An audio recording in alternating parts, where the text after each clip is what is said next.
Hola, buenos días. Bienvenido, bienvenida al estudio que vamos a tener el día de hoy. Yo soy Carlos Cosío y hoy tengo un tema muy interesante contigo para estudiar porque vamos a hablar sobre el anticristo, un perverso personaje que está, en mi concepto, listo ya en el mundo para entrar a escena y para tomar control de todo el mundo. Y esto es terrible, son los 7 años tan terribles que el mundo no ha conocido antes, ni siquiera durante la Segunda Guerra Mundial, maldad y dolor y sufrimiento tan grandes como los que habrán durante esos 7 años de la gran tribulación. Yo tengo preparado para ti una serie de slides para ver el panorama profético, la situación del mundo durante en el día de hoy, ¿no? El 27-28, estamos de marzo del año 2024. Muy bien, vamos a hablar pues sobre la manifestación del anticristo, pero no te voy a dar mi opinión solamente, sino por supuesto lo más importante, ¿qué dice la palabra de Dios, la Biblia, respecto de este personaje? Dice: vi cuando el Cordero abrió uno de los sellos y oí a uno de los 4 seres vivientes decir como con voz de trueno: ven y mira. Estoy leyendo Apocalipsis capítulo 6, verso 1. Verso 2, y miré, y he aquí un caballo blanco, y el que lo montaba tenía un arco, y le fue dada una corona, y salió venciendo y para vencer. Este personaje es el anticristo. Y anticristo significa 2 cosas. Significa que está contra Cristo, pero también significa que está tratando de reemplazar a Cristo, de falsificar a Cristo. Así que esto es bien importante que lo tengas en cuenta, porque fíjate lo que dice Segunda de Tesalonicenses capítulo 2, verso 4, el cual, este anticristo, se opone y se levanta contra todo lo que se llama Dios. Se opone y se levanta. ¿Te das cuenta? Contra Dios, enemigo de Dios. Pero dice también, se levanta contra todo lo que se llama Dios o es objeto de culto, tanto que se sienta en el templo de Dios como Dios, haciéndose pasar por Dios. ¿Te das cuenta? El anticristo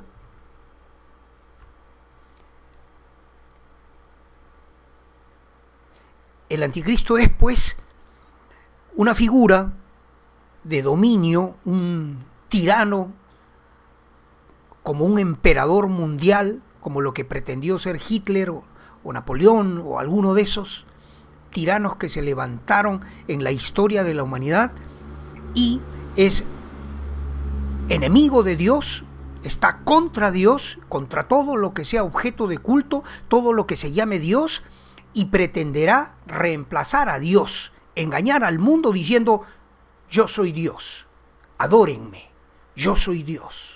Interesante, ¿verdad? Vamos a seguir avanzando con nuestros slides. Y vamos a ver algo más. Dice Segunda de Tesalonicenses capítulo 2, versos del 9 al 12.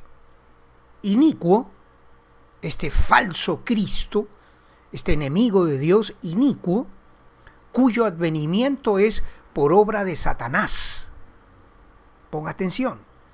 ¿Cómo es que se va a manifestar el anticristo, que es un gobernante mundial? Un hombre que ya está probablemente, yo estoy convencido de que es una de esas figuras políticas que vemos en el escenario mundial, en todos los días en las noticias, ¿no? Alguno de esos es. Dice: inicuo cuyo advenimiento es por obra de Satanás. ¿Quién está atrás del anticristo? Fíjate, yo preparé este slide, fíjate la foto, ¿no? Un gran líder, no sabemos quién es, esto es algo que yo preparé, Pero fíjate quién está atrás de él. Fíjate esa foto. ¿Te das cuenta? Por obra de Satanás. La manifestación del anticristo es por obra de Satanás, con gran poder y señales y prodigios mentirosos. ¿Cómo se va a manifestar el anticristo? Con gran poder, señales y prodigios mentirosos. ¡Wow! Y el mundo va a quedar, pues, a expensas, controlado por este terrible personaje del cual estamos hablando, ¿no? Pero mira lo que dice después. Verso 10. Por favor, pon atención porque te concierne. Es muy importante para ti. Dice, y con todo engaño de iniquidad para los que se pierden. Le puse yo resaltador. ¿Lo estás viendo? Con todo engaño de iniquidad para los que se pierden.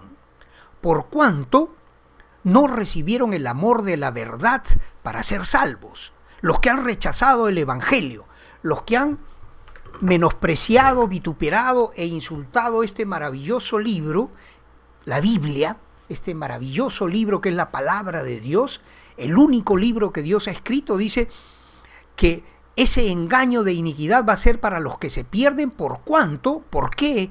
En razón de la causa de esta perdición de los que no han querido creer, dice acá, por cuanto no recibieron el amor de la verdad para ser salvos. Hay dos grupos, los que son salvos y los que se pierden, lamentablemente, por toda la eternidad. Verso 11. Por esto, Dios les envía un poder engañoso. Es no solo con consentimiento de Dios, sino con el plan mismo de Dios. Dios lo hace expresamente. Envía un poder engañoso para que crean la mentira, a fin de que sean condenados todos los que no creyeron a la verdad. ¡Wow! Por favor, ponga atención. ¿Quiénes son los que se pierden? ¿Quiénes son los que terminan siendo condenados? Todos los que no creyeron a la verdad. Te repito, ¿cuál es la verdad? Es este libro. Este libro de acá, la Biblia. Si yo tuviera que dar un consejo, uno, en 30 segundos, para todo el mundo, si ese tuviera que ser mi legado, sería: estudia la Biblia. Allí está la salvación de tu alma, el paraíso y la vida eterna. Muy bien, verso 12. A fin de que sean condenados todos los que no creyeron a la verdad, sino que se complacieron en la injusticia. ¡Wow! ¡Wow! Tremendo, tremendo. Así que este tema es el que hoy yo quiero compartir, porque fíjate si esto será importante o no en estos días. Es terriblemente importante. Yo ayer, te lo cuento como anécdota, estaba reprendiendo a un amigo mío, al cual le he predicado muchas veces, y el cual nunca me ha hecho caso. Lo he hecho con amor, lo he hecho con inteligencia, lo he hecho reiteradas veces, diciéndole la urgencia de empezar a leer la Biblia para conocer la verdad de Dios, salir de esa religiosidad absurda, estéril, muerta, y conocer al único Dios verdadero, porque Juan 17:3 dice: y esta es la vida eterna, que te conozcan a ti, el único Dios verdadero, y a aquel a quien tú has enviado, a Jesucristo, el Hijo del Dios viviente. Esa es la vida eterna, esa es la salvación, conocer a Dios personalmente. Y de eso se trata este esfuerzo que yo hago por amor a Dios para compartir la palabra de Dios. Fíjate, hay que conocer a Dios personalmente. Y lo adelanto, antes de continuar con el desarrollo del tema del anticristo, estoy haciendo un paréntesis para decirte cómo encontrarse con Dios, cómo conocerle, dónde está Dios, cómo me acerco a Él, cómo recibo ese favor. No sé, yo no sé, ayúdame, dirías tú o alguna otra persona. Pues fíjate, conocer a Dios es ir, ¿dónde está la oficina de Dios? ¿Cómo hago? ¿Cómo hago? La oficina de Dios es la cruz de Jesucristo. Él murió en una cruz, en lugar nuestro, en lugar tuyo, en lugar mío, porque somos pecadores. Tú y yo somos pecadores y estamos condenados. No estamos destituidos de la gloria de Dios por esa condición. Pero Dios es tan bueno, dice Juan 3:16, que Dios nos ha amado de tal manera, ha amado al mundo de tal manera que nos ha dado a su Hijo unigénito para que todo aquel que en Él crea no se pierda, sino que tenga vida eterna. ¿Te das cuenta? Por eso, este slide. ¿Qué es lo que dice? Que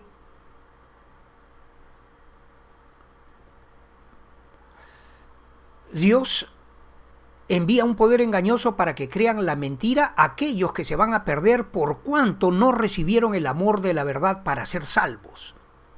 Ahí está. Muy bien. Ahora, vamos a avanzar un poquito más. Vamos a regresar al tema del anticristo.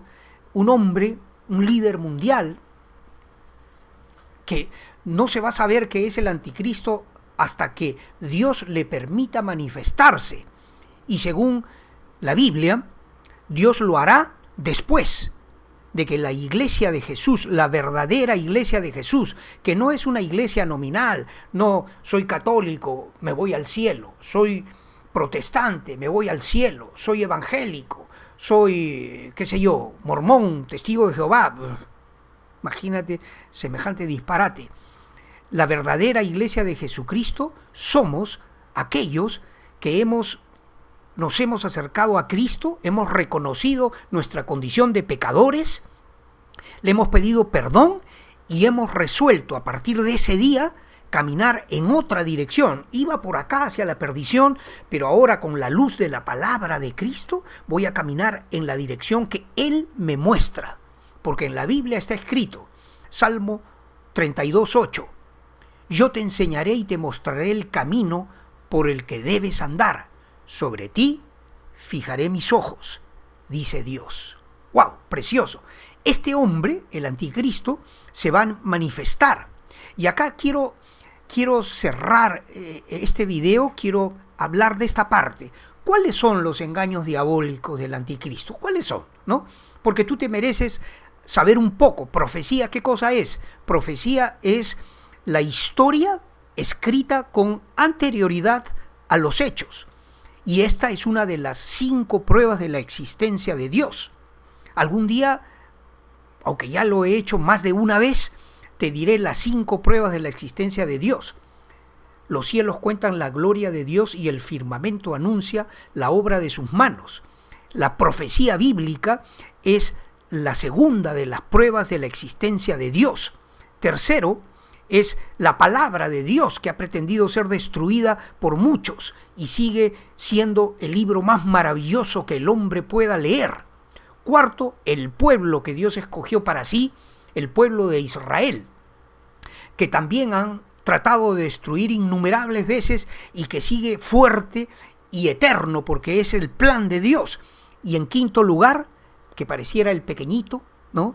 La vida cambiada de nosotros los creyentes, que antes vivíamos una vida desordenada, perdida, entregada a las pasiones, como todos, pero que algún día Dios, teniendo misericordia de nosotros, nos escogió para salvarnos a través de Jesucristo. Muy bien, ¿cuáles son pues los engaños diabólicos de este personaje? Fíjate, va a tener 3 problemas de los más importantes por resolver.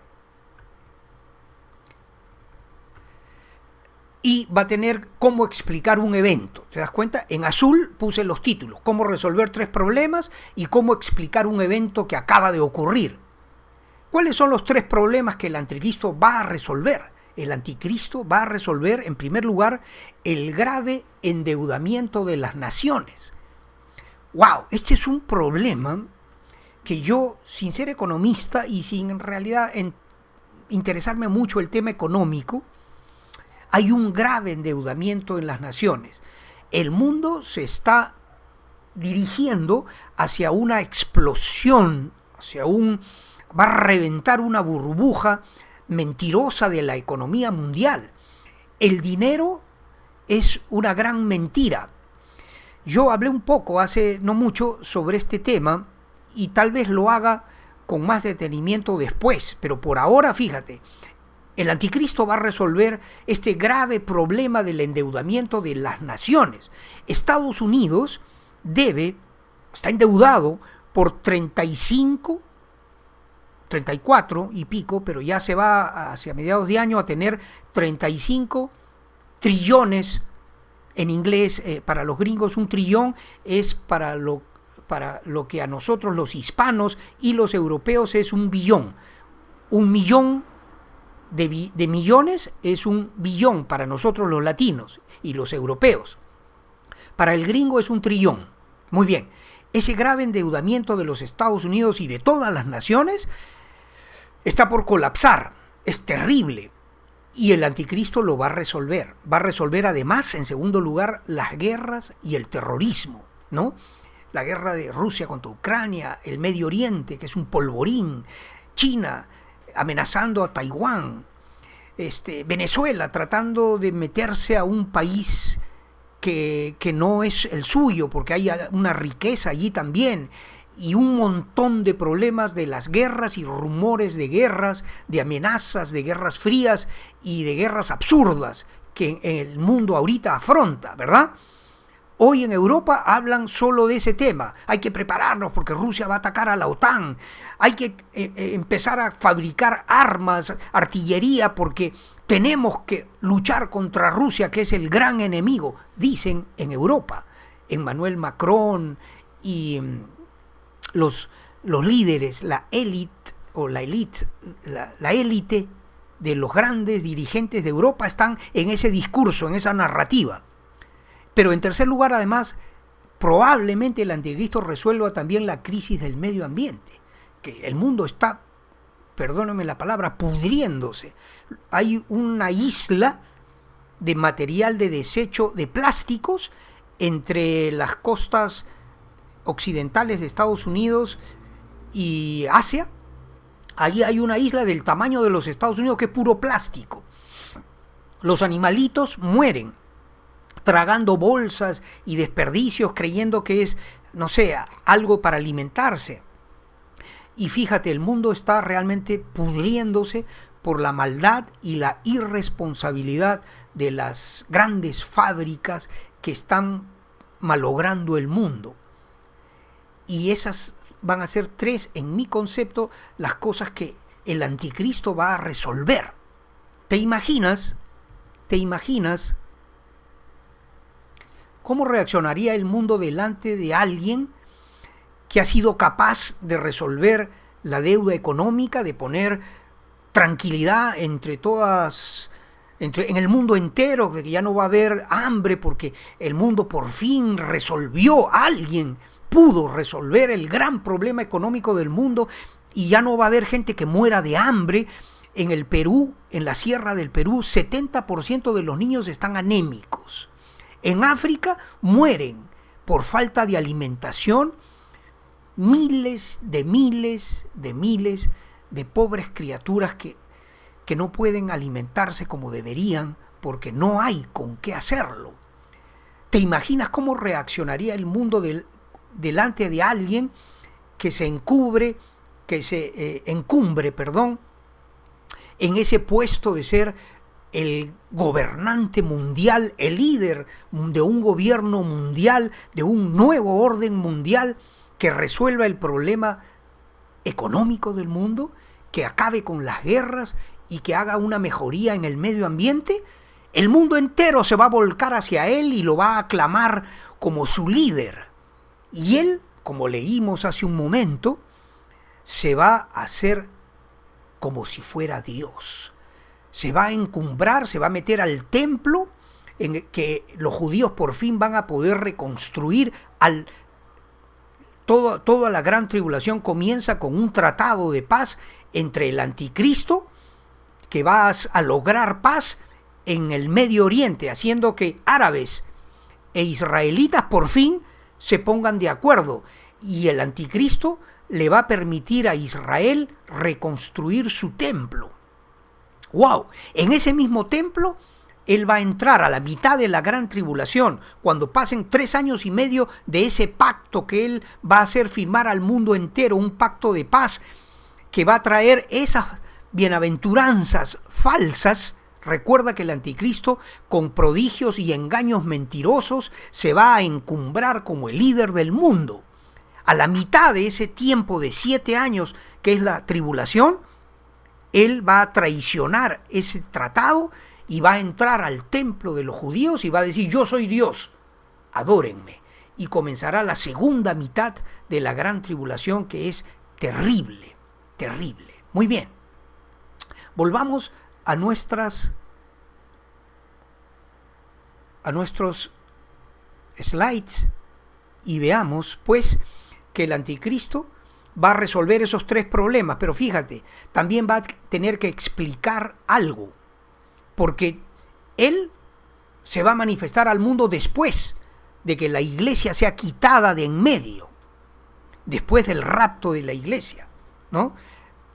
Primera de Tesalonicenses, capítulo 4, versos 13 en adelante, el apóstol Pablo les dice a los de Tesalónica, la iglesia de Tesalónica, sobre todo en el verso 16, 4:16, porque el Señor mismo, con voz de mando, con voz de arcángel y con trompeta de Dios, descenderá del cielo, y los muertos en Cristo resucitarán primero, y luego nosotros, los que hayamos quedado hasta su venida, seremos arrebatados junto con los que resucitaron un momento antes para recibir al Señor en el aire, y estaremos siempre con Él. Es el rapto de la iglesia.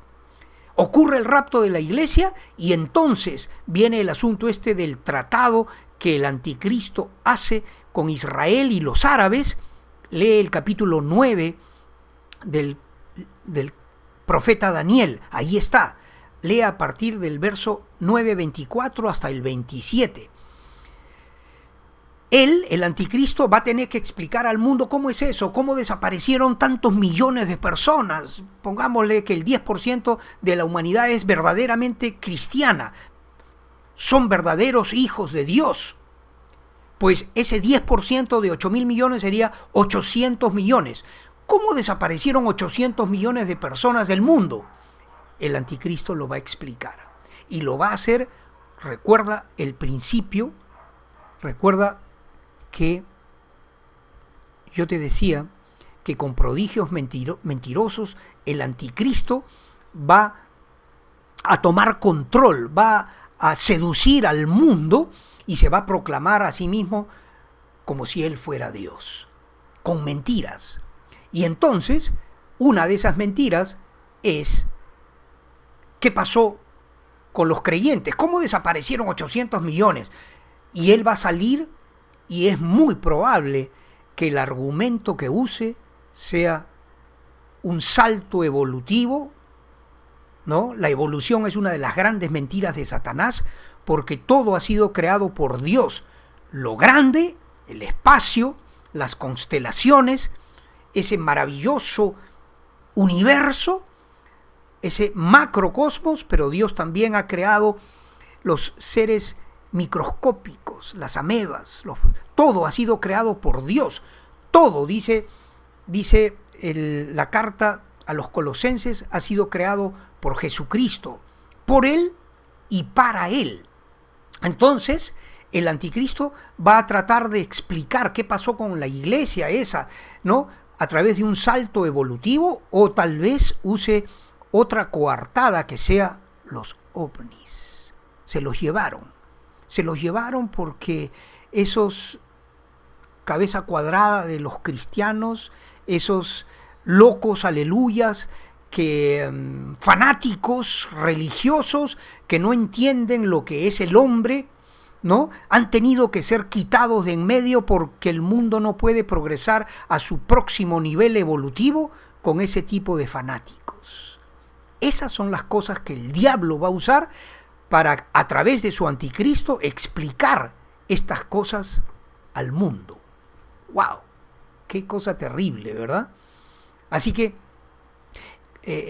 eso es lo que hoy quería decirte, porque estamos Fíjate si no es una fecha importante, jueves de la Semana Santa, ¿no? Estamos celebrando, recordando lo que hizo Dios por nosotros en la cruz. ¿Qué hizo Dios? Nos salvó, nos perdonó, nos justificó delante de Él a través de lo que nuestro hermano mayor, nuestro Salvador, nuestro sumo sacerdote, nuestro Rey de Reyes, hizo por nosotros, de aceptar ese sacrificio, de dejarse crucificar, insultar, escupir, le pusieron una corona de espinas, blasfemaron contra él y terminaron matándolo en la cruz hasta atravesarlo por un costado con una lanza. Dios hizo eso por nosotros y el mundo está en la antesala, en el umbral de la gran tribulación.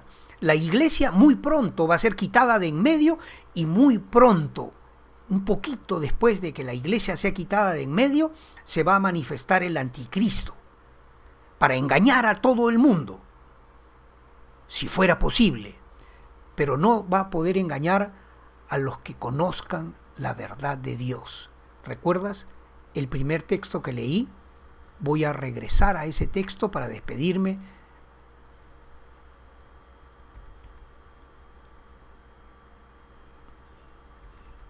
Volviéndolo a leer. Dice, Segunda de Tesalonicenses, capítulo 2. Leamos mejor el